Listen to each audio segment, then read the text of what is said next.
Hello everyone, welcome back to our cozy little corner of the internet. I'm Pen, and today I'll be reading chapter 8 of This Life We Could Have Lived. The Life We Could Have Lived, This Life Was Made by Us by Zen 11.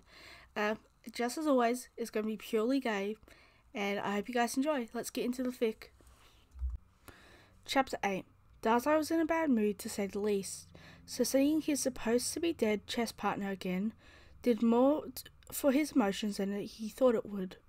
He was sort of looking forward to seeing the rat himself, in the flesh, alive.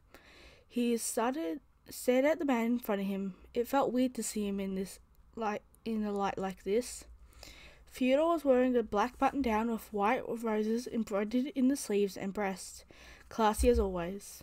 He had cream-white pants on that reminded Dazai of Fyodor's outfit before being arrested, which led Dazai to note the absence of his Ushanka. He also noted the band around his finger. It perfectly matched. It matched Nikolai's perfectly. Sorry for all the stuttering. This is the first recording of the day. A black ring with a single white and purple gem welded into the band. Small spiraling engravings around the stones, adding a playful yet elegant look to the ring. It fit the two exactly. When Dazai had entered the small classroom, he immediately found an open seat close to Fyodor's desk. Originally, he planned to see if this Fyodor knew what was going on. Maybe he had his memories as well. But after what happened with Rampo, Dazai realized that Fyodor would not have his memories and decided he definitely shouldn't give them to him. He probably couldn't even if he wanted to. When his ability came back seemed to be completely random. Although he confirmed that this world was a product of an ability, he doubted Fyodor would do something like this, and he already had a lead on that girl, Mary. Even so, he wanted to keep his eyes on the man, just in case. Fyodor's desk didn't have much on it, though. What it did had Dazai amused. Of course, there was a photo of the husbands. Small trinkets were littered between the books and photos, and that made Dazai laugh. One of them being multiple rats, stuffed rats. Stuffed rats, ceramic rats, big rats, small rats. They were everywhere. Most of them were probably gifts from students. Dazai didn't expect Fyodor to pick them out for himself, but it was on brand to say the least. And second, most likely what Fyodor picked out were multiple books, paintings, and just objects from Russia and Slavic culture.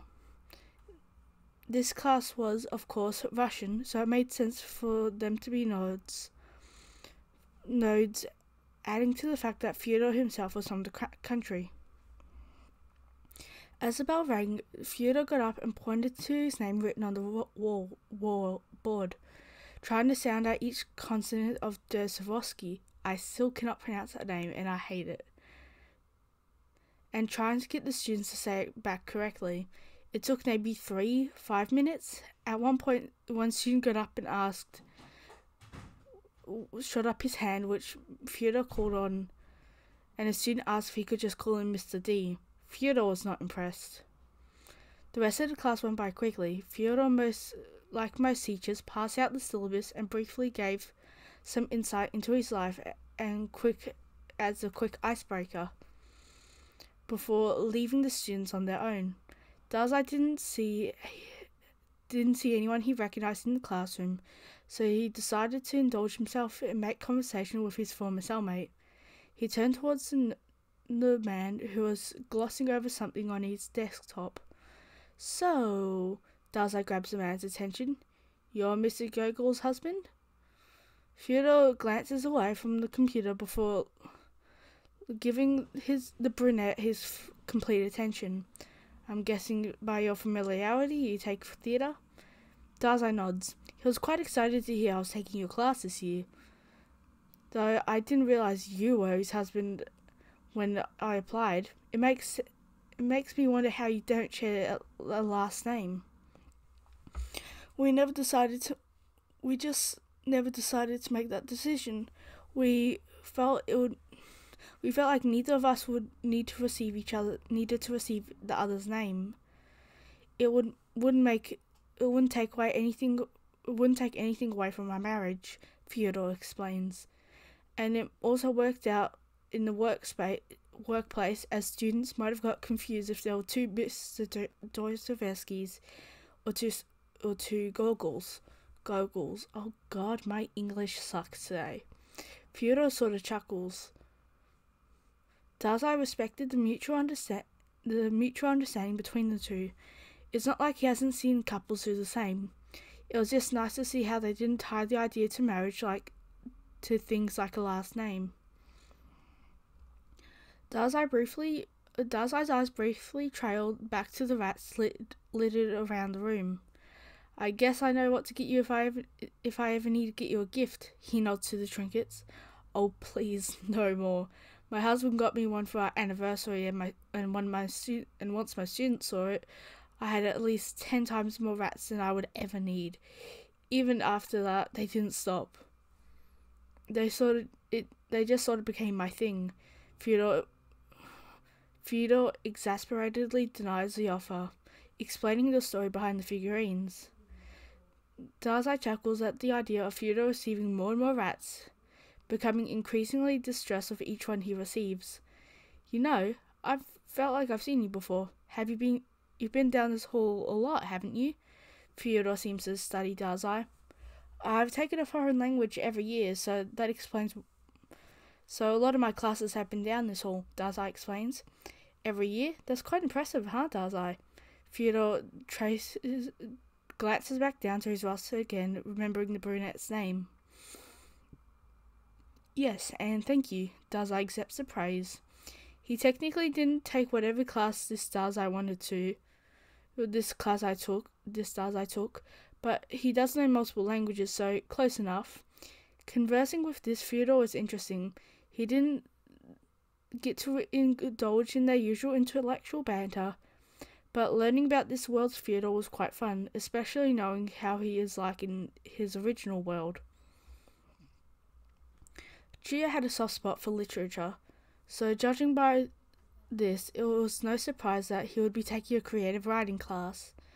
He was quite excited to say the least, though he didn't recognize his teacher, whose name was Mr. Uguri. Mr. Uguri had slick black hair and wore an obnoxious teal suit. Chuya, not wanting to dwell on the man's fashion sense, decided to do a mental recap, as he has a very suspicious encounter in the hall. After leaving Kunikita's classroom, he suddenly had this feeling, the heavy presence of something else, like he was being watched. Chuya was getting used to the occasional glance or outright stares from a few people. He seemed to be quite popular, but this was different. While turning a corner, Chuya was able to glance down the hall and notice a girl who was obviously following him. Give a few thanks to his skills from the mafia and the sheep. He remembered just recently seeing her in his fourth period. In fact, he recalls seeing her he recalls she was in his third as well. What does she want? Chuya continued to his next class normally, trying not to show that he knew that she was following him, but she suddenly broke off his trail last minute, going the opposite direction. That was weird. Chuya entered his creative writing class with an offhandish feeling and the heavy presence gone. That puts him where he is now. Mr. Uguri, or Mushitaro, there we go. Chuya checked his schedule, was talking with a few students about writing. Chuya decides to tune back into the conversation as he hears one of the students ask, "How do you actually get into writing?" Mushitaro turns to the student. "It depends on the person, I suppose. I personally enjoy writing mysteries, but I know that might not be your calling. In fact, I didn't even know what I wanted to write until one of my friends pushed me into it. It was really helpful." He pointed out my sort of fascination with true crime and my general creative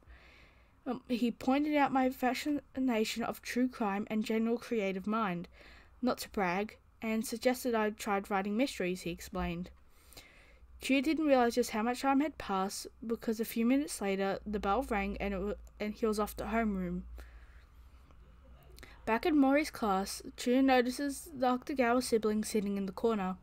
Gin seems to be trying to convince Ryunosuke about something, and he's being stubborn about it. She keeps gesturing to the oxygen tank in his bag, which leads Chuya to notice the cannula nasal tubes on Octogawa. It warmed his heart a little to see Ryunosuke finally getting treatment. If only it was that easy in his original world. He makes his way over to them, pulling an extra chair over to their table. It was nice to see the two. They looked much happier. "Hello, Chuya-san," Ryunosuke greets as the redhead nods. Ryunosuke greets the redhead, nodding. Chuya sighs, realizing Ryunosuke still refuses to stop being formal with him, even when he has no reason to in this world. "He's always like this," Gin comments to Chuya, noticing his exasperation. It seemed interesting to see Gin without her mask or hair tied up. "Say, Chuya-san, call me Chuya." "Chuya, isn't Kyoko going to be a freshman next year?" Ryunosuke asks. "I guess so." Chuya doesn't really know, but he goes along with it anyway. "I can't believe we're going to miss her. Last time you saw her was when you tutored her, wasn't it, Rue?" Gin explains, obviously sad about having to graduate this year, thus missing Kyoko in high school. "Correct." Ryunosuke nods, a bit solemn as well. We should plan some kind of party towards the end of the year with Atsushi and Kyoko. I know those two get along particularly well," Gin suggests. "Oh, and of course you can come too, Chuya." Chuya would have made some joke and acted overly offended at how Gin invited him, but he was more intrigued by Rue's reaction to the were-tiger being brought up. His pale skin gained a pink hue, making him look as he stood in the sun a little too long. Chuya's lips pulled into a smirk at the realization. Dazai, who was back in Fukazawa's room, was currently next to his protege. The white-haired boy was going over multiple syllabuses, looking over everything. "It's fine, Atsushi. You can look at them when you get home," Dazai reassured the boy. "But I don't want to forget anything. What if one of my teachers quizzes me on it tomorrow?" Atsushi worries. "Why would a teacher do that?" Dazai briefly chuckles at the suggestion, finding the idea absurd. I heard from some of the seniors last year that Mr. Kunakita does. I have him second." "Okay, let's look over it together." Chuya hesitantly enters the cafeteria, unsure of where to go, since he's never been in an environment like this. But it would be weird for him to look confused, so he puts on a normal expression and walks in with confidence, sitting down at a random table. He pulls out his bento box from his bag, his attention being drawn over by yelling a few tables over, the hunting dogs. He notices those two boys, and one with white hair and one with black hair, and a girl with all pink hair, conversing over something about the white-haired boy that the white-haired boy looks very pressed about.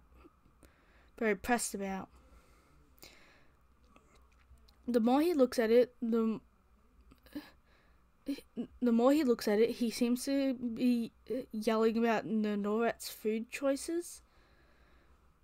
His confusion isn't helped by that isn't helped as his fellow redhead sits down at the table, Tachiharu seeming to be a normal addition to their group. Chia's attention is pulled away from the table as he suddenly notices the brunette sitting down next to him. Dazai sits down with a small thermos wrapped in cloth as he turns to Chia.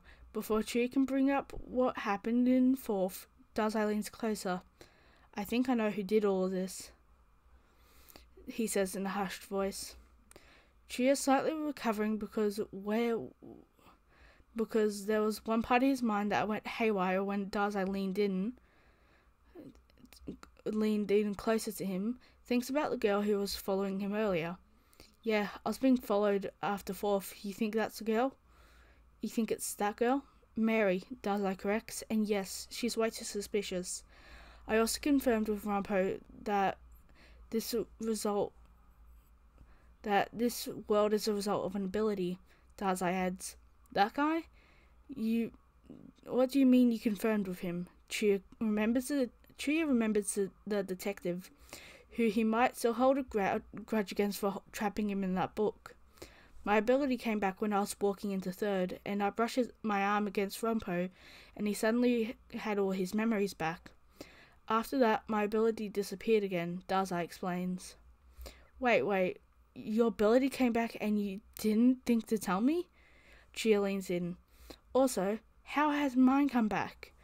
Chia was caught off guard by the amount of information he wasn't made aware of. Then again, he should be used to this. "My ability seems to come as a sort of an abnormal...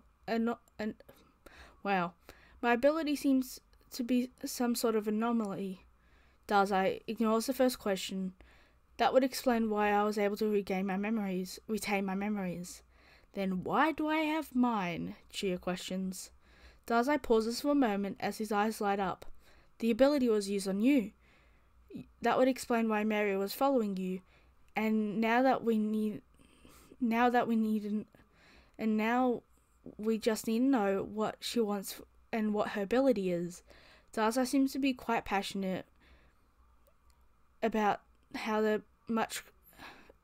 Wow, English. Okay, please work with me. Dazai seems to be quite passionate about how much closer they are to figuring out the truth. Chia finds it amusing how Dazai can be so much more lively and excited over little things. It's cute. But before they can explore the idea any longer, a voice across from them speaks up. Excuse me for interrupting whatever's going on here." Octogawa was sitting across the table from them. Next to him sits Atsushi, who seems to be a little red in the face. Chia realizes how close that he and Dazai are. From the outside perspective, the two definitely look to be a couple, to say the least. Chia doesn't even remember getting close to the other, but judging by Dazai's expression, Dazai noticed how the redhead slowly closed the distance and did nothing to stop him. "That bastard, why do I keep doing this to myself?" Chia quickly backs off, doing everything he can to keep himself from going beet red. "I really am hopeless." Dazai notices how Chia was closing the distance between the two, though Dazai knew it was just because Chia was so invested in the conversation as he was. He felt no reason to stop him. The closer the redhead came to him, that feeling from before seemed to grow. He didn't know what it was, but for some reason, all Dazai wanted to do was pull Chia into his arms. He didn't realize how eager he felt about it until he started to slip in his voice. Yes, he was very happy to be close to figuring out this world, but that wasn't the only thing on his mind. When his mentees showed up and Chuya pulled away from him, Dazai couldn't help but feel disappointed. Dazai saw how Chuya sat away from him, his face almost disgusted. Chuya was obviously not happy about what happened, and for some reason Dazai felt dejected. You deserve it. Dazai was really confused. He didn't know what he was feeling. All he knew was that he felt incredible around Chuya,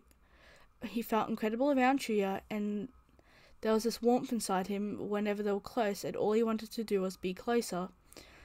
And something about Chuya not wanting to make him sad. Why am I so worked up over this? Dazai looked at the redhead, searching for answers, and he stared at the fiery hair that framed his face, contrasting the bright blue eyes Dazai knew all too well.